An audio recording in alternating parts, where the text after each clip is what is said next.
நீதிமொழிகள் அதிகாரம் 23. நீ ஒரு அதிபதியோடே போஜனம் பண்ண உட்கார்ந்தால் உனக்கு முன்பாக இருக்கிறதை நன்றாய் கவனித்துப் பார்.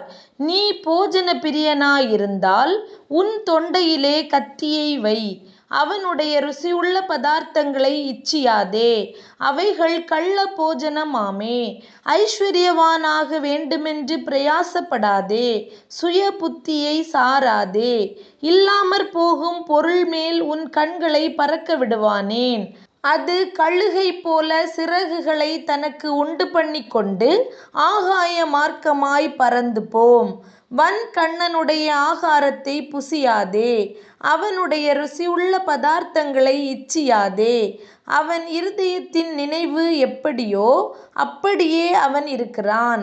புசியும் பானம் பண்ணும் என்று அவன் உன்னோடே சொன்னாலும் அவன் இருதயம் உன்னோடே இராது.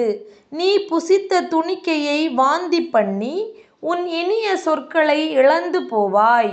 மூடனுடைய செவிகள் கேட்க பேசாதே, அவன் உன் வார்த்தைகளின் ஞானத்தை அசட்டை பண்ணுவான். பூர்வ எல்லைக்குறியை மாற்றாதே, திக்கற்ற பிள்ளைகளுடைய நிலங்களை அபகரித்துக் கொள்ளாதே. அவர்களுடைய மீட்பர் வல்லவர், அவர் உன்னுடனே அவர்களுக்காக வழக்காடுவார். உன் இருதயத்தை புத்திமதிக்கும் உன் செவிகளை அறிவின் வார்த்தைகளுக்கும் சாய்ப்பாயாக. பிள்ளையை தண்டியாமல் விடாதே, அவனை பிரம்பினால் அடித்தால் அவன் சாகான். நீ பிரம்பினால் அவனை அடிக்கிறதினால் பாதாளத்துக்கு அவன் ஆத்துமாவை தப்புவிப்பாயே. என் மகனே, உன் இருதயம் ஞானமுள்ளதாயிருந்தால் என்னிலே என் இருதயம் மகிழும். உன் உதடுகள் செம்மையானவைகளை பேசினால் என் உள்ளிந்திரியங்கள் மகிழும். உன் மனதை பாவிகள் மேல் பொறாமை கொள்ள விடாதே. நீ நாடோறும் கர்த்தரைப் பற்றும் பயத்தோடிரு, நிச்சயமாகவே முடிவு உண்டு. உன் நம்பிக்கை வீண் போகாது. என் மகனே, நீ செவி கொடுத்து ஞானமடைந்து உன் இருதயத்தை நல்வழியிலே நடத்து. மதுபான பிரியரையும் மாம்ச பெருந்தீனிக்காரரையும் சேராதே. குடியனும் போஜன பிரியனும் தரித்திரராவார்கள். தூக்கம் கந்தைகளை உடுத்துவிக்கும். உன்னை பெற்ற தகப்பனுக்கு செவிகொடு. உன் தாய் வயது சென்றவளாகும் போது அவளை அசட்டை பண்ணாதே. சத்தியத்தை வாங்கு, அதை விற்காதே. அப்படியே ஞானத்தையும் உபதேசத்தையும் புத்தியையும் வாங்கு. நீதிமானுடைய தகப்பன் மிகவும் களி கூறுவான். ஞானமுள்ள பிள்ளையை பெற்றவன் அவனால் மகிழுவான். உன் தகப்பனும் உன் தாயும் சந்தோஷப்படுவார்கள். உன்னை பெற்றவள் மகிழுவாள்.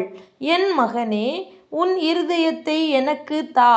உன் கண்கள் என் வழிகளை நோக்குவதாக. வேசி ஆழமான படுகுழி, பரஸ்திரீ இடுக்கமான கிணறு. அவள் கொள்ளைக்காரனைப் போல் பதிவிருந்து மனுஷருக்குள்ளே பாதகரை பெருக பண்ணுகிறாள். ஐயோ, யாருக்கு வேதனை, யாருக்கு துக்கம், யாருக்கு சண்டைகள், யாருக்கு புலம்பல், யாருக்கு காரணமில்லாத காயங்கள், யாருக்கு இரத்தங்கலங்கின கண்கள். மதுபானம் இருக்கும் இடத்திலே தங்கி தரிப்பவர்களுக்கும் கலப்புள்ள சாராயத்தை நாடுகிறவர்களுக்கும் தானே. மதுபானம் இரத்த வருணமாயிருந்து பாத்திரத்தில் பளபளப்பாய் தோன்றும்போது நீ அதை பாராதே. அது மெதுவாய் இறங்கும். முடிவிலே அது பாம்பைப் போல் கடிக்கும், விரியனைப் போல் தீண்டும். உன் கண்கள் பரஸ்திரீகளை நோக்கும், உன் உள்ளம் தாறுமாறானவைகளை பேசும். நீ நடுக்கடலிலே சயனித்திருக்கிறவனைப் போலும் பாய்மரத்தட்டிலே படுத்திருக்கிறவனைப் போலும் இருப்பாய். என்னை அடித்தார்கள், எனக்கு நோகவில்லை. என்னை அறைந்தார்கள், எனக்கு சுரணை இல்லை. நான் அதை பின்னும் தொடர்ந்து தேட எப்பொழுது விழிப்பேன் என்பாய்.